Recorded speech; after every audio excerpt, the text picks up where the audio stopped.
नारायणं नमस्कृत्य नरं चैव नरोत्तमं देवीं सरस्वतीं व्यासं ततो जयमुदीरयेत्। भगवान आनंद कंद मुरली मनोहर श्री कृष्णचंद्र का स्मरण, उनका वंदन चिंतन जो भी करता है उसे भगवत शरणागति की प्राप्ति होती है। शौनकादि 88,000 ऋषि निमिषे अरण्य नैमिषारण्य नामक तीर्थ में ब्रह्मवेत्ता वेदवेत्ता पुराणादि वेत्ता सूत जी से कहते हैं, हे सूत, गोलोक वर्णनम यत्र यत्र वैकुंठ वर्णनम वर्णनम शिवलोकस्य यत्रान्यत स्वर्ग वर्णनम। शौनकादि ऋषियों ने सूत जी से कहा, हे ऋषिवर, आप ब्रह्मवेत्ता हैं, तो गोलोक वर्णनम यत्र यत्र वैकुंठ वर्णनम, ऐसा कोई प्रसंग मन को शुद्ध पवित्र पावन करने वाला, जिसमें गोलोक शिवलोक वैकुंठ और स्वर्गादि का वर्णन हो, अंशानां च कलानां च यत्र सौते निरूपणम, कि जिसमें भगवान के अंशावतारों का वर्णन हो, कौन प्रकृति के अंश हैं, कौन कालांश हैं, कौन किसकी कलाएं, किसके चरित्र, लक्ष्मी सरस्वती सावित्री दुर्गा, इन सब का जिसमें जिस प्रसंग में वर्णन हो, ऐसा प्रश्न किया शौनकादि ऋषियों ने सूत जी से। ऐसा कोई वर्णन आप सुनाए। सूत जी महाराज नैमिषारण्य के तीर्थ में कहते हैं कि वो परब्रह्म परमात्मा परमेश्वर स्वेच्छामयस्य च विभोस् तज्ज्योति उज्ज्वलम महत्, वो परमात्मा स्वेच्छामय, वो ब्रह्म स्वेच्छामय इस मनोहर लोकत्रय में विलीन था। उन लोकत्रय के ऊर्ध्व भाग में ईश्वर के समान अविनश्वर 3 कोटि योजनात्मक विस्तार वाला मंडलाकृति गोलोक धाम स्थित है। यह गोलोक धाम बड़ा मनोहर है। वहाँ की भूमि रत्नों से जड़ी हुई है, रत्नमय भूमि है। गोलोक देखने में बड़ा चमकदार तेजस्वी दिखाई देता है। योगी लोग भी इसका दर्शन स्वप्न तक में नहीं कर पाते हैं। यह केवल वैष्णवों को ही दिखाई दे पाता है और वैष्णव ही गोलोक में जा सकते हैं। अदृश्यम योग भी स्वप्ने दृश्यम गम्यम च वैष्णवैः, केवल वैष्णव का प्रवेश है, वही गोलोक जा सकते हैं। वही लोक गोलोक वैष्णवों का लोक है। यह गोलोक धाम आदि व्याधि जरा मृत्यु शोक भय से सर्वथा रहित है। इस गोलोक धाम में असंख्य से असंख्य ऊंचे ऊंचे रत्नों से निर्मित भवन बने हुए हैं। प्रलय काल में यहां मात्र श्री कृष्ण ही रहते हैं। सृष्टि काल में यहां असंख्य गोप गोपिकाएं इस लोक में करोड़ों की संख्या में गोप गोपियां गोलोक में वास करते हैं। तदधौ दक्षिणे सभ्ये 50 कोटि योजनात् वैकुंठम शिवलोकम तु तत्समं स्वमनोहरम कोटि योजन विस्तीर्णम वैकुंठम मंडलाकृति। इस गोलोक के नीचे के आधे भाग में 50 करोड़ योजन दूर दक्षिण दिशा में गोलोक जैसा ही सुंदर मनोहर वैकुंठ लोक बना हुआ है। गोलोक के दक्षिण दिशा में 50 करोड़ योजन की दूरी पर वैकुंठ लोक है। इसी गोलोक के बाएं भाग में और शिवलोक स्थित है। यह गोलोक जैसे ही सुंदर हैं और मनोहारी हैं। वैकुंठ और शिवलोक ये तीनों लोक, वैकुंठ, गोलोक और शिवलोक, एक जगह स्थित हैं 3 दिशाओं में अलग अलग। वैकुंठ लोक 1 योजन लंबा चौड़ा है और गोलाई लिए हुए मंडलाकृति में बना हुआ है। ये वैकुंठ लोक प्रलय काल में खाली हो जाता है, शून्य हो जाता है। और जब परमात्मा आदि नारायण परब्रह्म जब सृष्टि करते हैं तो सृष्टि काल में वैकुंठ में लक्ष्मी नारायण विराजित रहते हैं। सृष्टि काल में लक्ष्मी नारायण के अतिरिक्त उस वैकुंठ लोक में उनके जो पार्षद होते हैं, जो कर्मचारी होते हैं, जो उस लोक में वैकुंठ में काम करने वाले होते हैं, जो सेवक होते हैं, वो उसमें 4 भुजाधारी होते हैं सभी के सभी।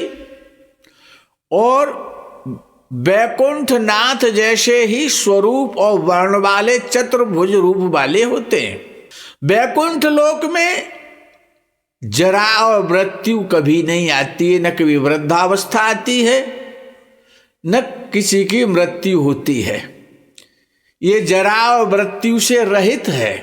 इसके बाईं ओर 1 योजन लंबा चौड़ा और शिवलोक बना हुआ है वैकुंठ लोक के बगल में।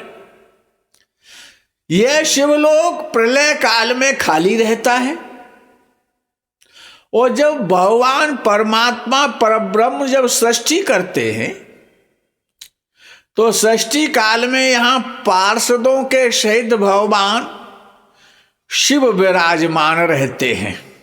गोलोक के मध्य में परम आनंददायक परमानंद रूप बड़ा सुंदर एक ज्योति जलती रहती है, ज्योति विराजमान रहती है।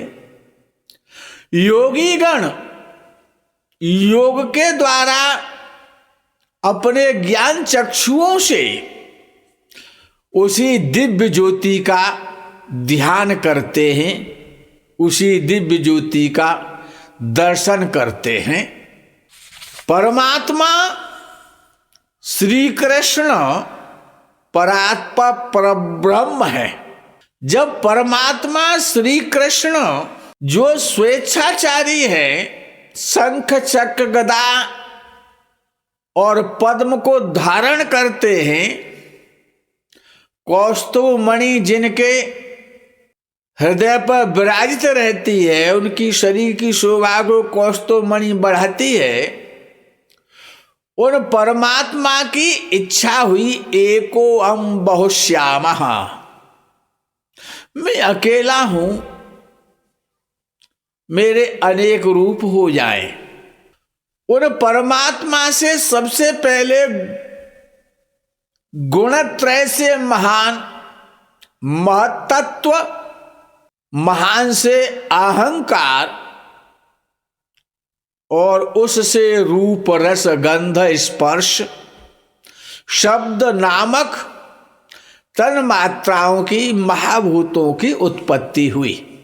उस परब्रह्म के उसी पार्श्व से श्याम कलेवर, श्याम वर्ण युवा पीतांबर धारण किए हुए वरमालाधारी चतुर्भुज प्रभु साक्षात नारायण का प्राकट्य हुआ।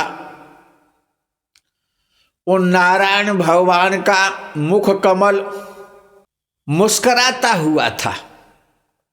उन्होंने चारों बाहु में क्रमशः शंख चक्र गदा और पद्म धारण किया था। भगवान रतन जटित आभूषण धारण कर रखे थे, कौस्तुभमणि से विभूषित थे, जिनके हाथों में धनुष और बाण शोभा पा रहे थे, और शींग का सारंग धनुष बना हुआ था। उनके वक्षस्थल पर श्रीवत्स का चिन्ह अंकित था। वे प्रभु श्रीनिवास श्रीनिधि श्री द्वारा चिंतनीय थे। ऐसे नारायण परमेश्वर श्री कृष्ण के समक्ष वो नारायण चतुर्भुज रूपधारी हाथ जोड़ करके भगवान परात्पर पर ब्रह्म रूपी श्री कृष्ण की स्तुति कर रहे हैं। पर नारायण वैकुंठवासी जो विष्णु हैं, वो नारायण हैं, वो भगवान श्री कृष्ण की जो परब्रह्म कहलाते हैं, उनकी स्तुति कर रहे हैं कि आप निष्काम होकर भी प्रभु सर्व काम के रूप हैं, आप ही कामनाओं के नाशक हैं, आप ही काम स्वरूप भी हैं, समस्त पदार्थ और सबके ईश्वर भी आप हैं, आपसे बढ़कर कोई नहीं है। ऐसी स्तुति कर रहे हैं। उसी समय भगवान श्री कृष्ण परमात्मा श्री कृष्ण के वाम पार्श्व से शुद्ध स्फटिक के समान बिल्कुल श्वेत वर्णधारी पंचमुख दिगंबर महादेव महेश्वर शंकर आविर्भूत हो गए। उनकी कांति तप्त स्वर्ण के समान उज्ज्वल है। मस्तक पर जटाजूट शोभायमान है। प्रसन्नता से भरा उनका मुख कमल पर मंद मंद मुस्कान छिटक रही है। वो गुरुओं के भी गुरु, सभी सिद्धेश्वरों के सिद्ध पुरुष हैं। उनके हाथों में कर कमलों में त्रिशूल है, पट्टिश है, जपमाला है।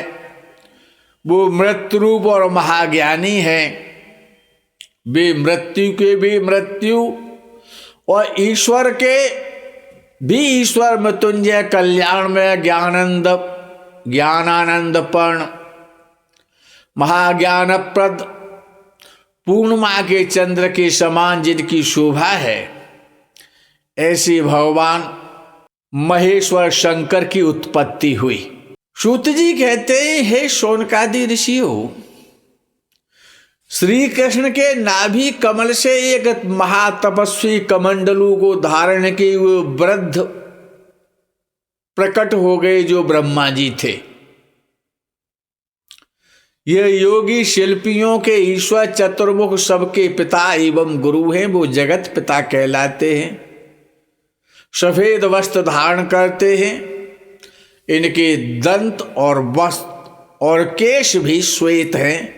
ये वृद्धावस्था का रूप धारण किए हुए ब्रह्मा जी उत्पन्न हुए, जो सरस्वती के पति हैं, चारों वेदों के ज्ञाता हैं, वेदों को प्रकट करने वाले हैं और सरस्वती के पति हैं।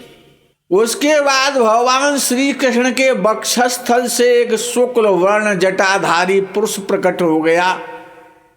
वो मंद मुस्कान वाला, प्राणीगण के सभी कर्म का साक्षी, सर्वज्ञ सर्वत्र समदृष्टि रखने वाला, संपन्न दयालु, हिंसा क्रोध से रहित,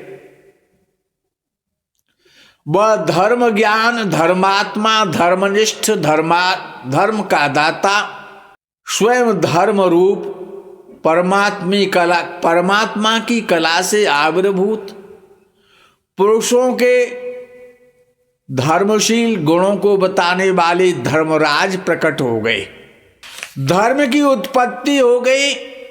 भगवान के उन धर्म के बाएं पार्श्व से एक कन्या आविर्भूत हुई, प्रकट हुई। वह मूर्तिमान कन्या साक्षात लक्ष्मी की तरह शोभायमान थी। उसके बाद परमात्मा श्री कृष्ण के मुख से वीणा पुस्तक धारणी शुक्ल वर्णा देवी आविर्भूत हो गईं। उनका सौंदर्य कोटि पूर्ण चंद्र के समान था। वे विदुषी देवी, जननी, परादेवी थी। वे वाणी की अधिष्ठात्री देवी, कवियों की इष्ट देवता, शुद्ध सत्व स्वरूपा, शांता रूपा सरस्वती कहलाई। देवियों में सबसे पहले जो उत्पत्ति हुई वो भगवती शारदा सरस्वती की उत्पत्ति हुई है। उसके बाद भगवान के मन से एक सर्व अलंकारों से सुशोभित रत्न भूषिता गौरवर्णा देवी प्रकट हो गई। उनका प्रधान पीत पीला था। वो नवयौवना मंद मुस्कुराती हुई। ये स्वर्ग की देवी लक्ष्मी थी।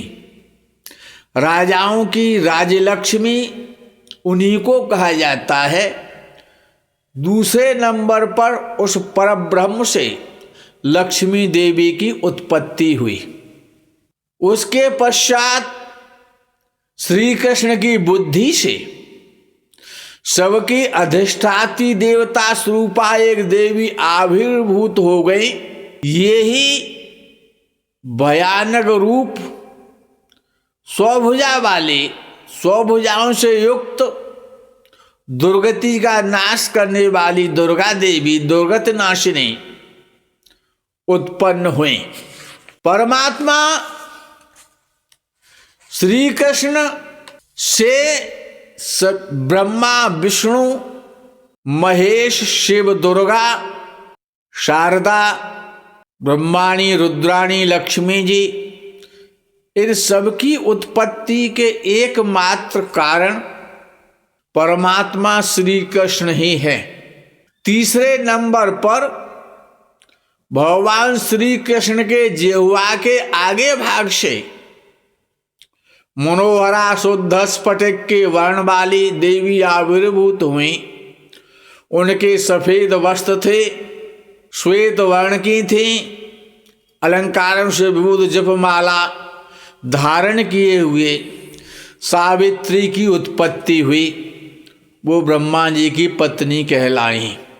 वह परमात्मा श्री कृष्ण के मन से स्वर्ण के समान सुंदर एक पुरुष प्रकट हुआ। 5 बाणों से युक्त था वो पुरुष। वो सभी कामनियों के मन को मथित करने वाला था। इसीलिए मनीषियों ने उसका नाम मनमथ रखा। वो पुरुष इसी मनमथ के नाम से प्रकट हुआ और वो कामदेव कहलाए।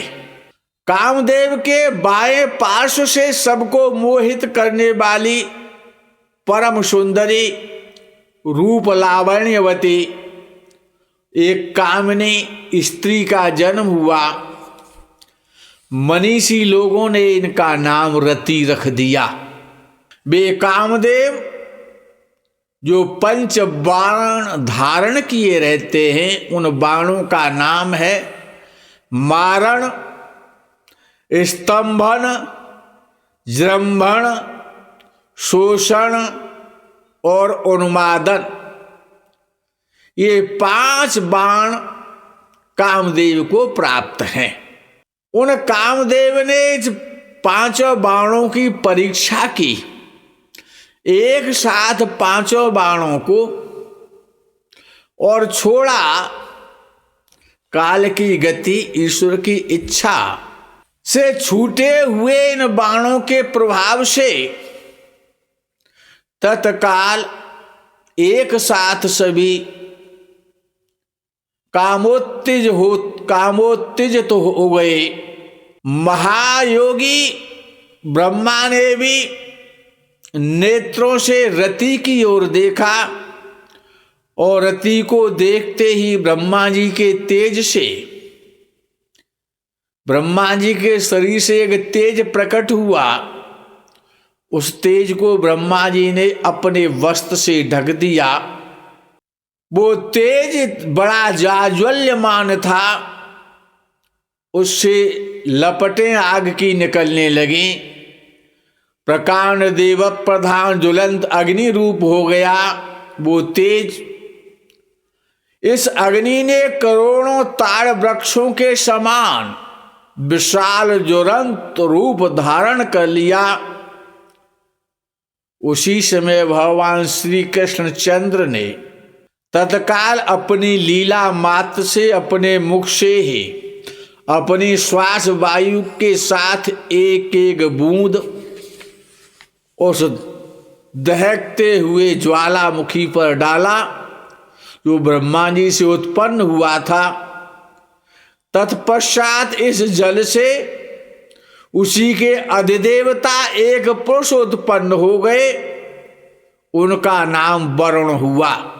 वरुण की उत्पत्ति भगवान के नेत्रों के जल से हुई है, जो जल जंतुओं के अधिपति कहलाते हैं। और जो अग्निदेव जो प्रकट हुए थे, जो ज्वाज्वल्यमान हो रहे थे, जिन्होंने भगवान के नेत्रों से गिरे हुए जल से उनकी तृप्ति हुई, उन अग्निदेव के बाएं भाग से स्वाहा नाम की कन्या उत्पन्न हुई। मनीषी गण विद्वान इनको अग्निदेव की पत्नी कहते हैं।